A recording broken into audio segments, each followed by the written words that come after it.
bring your prayer requests, invite others to join us, because evening time we'll have more people that can engage with us.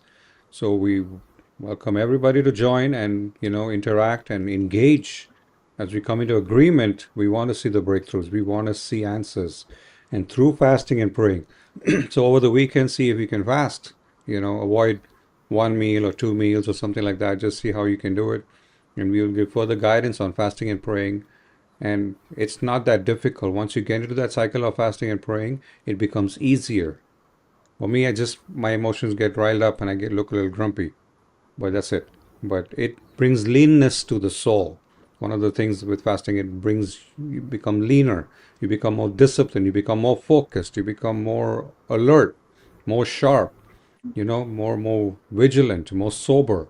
So those are good things to have, and it brings more authority, it brings more discernment, more sensitivity to the Holy Spirit. There's so many blessings to fast and pray.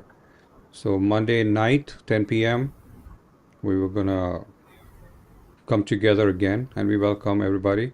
We love you guys, and we hope to see you Monday night. Invite others. We're going to create a scheduled event for Monday night, so you can copy that link and forward it to some family member, loved one, so that they can join through the link and be a part of it. So God bless, and we will see you Monday night, 10 p.m. Amen. Amen. God bless you all.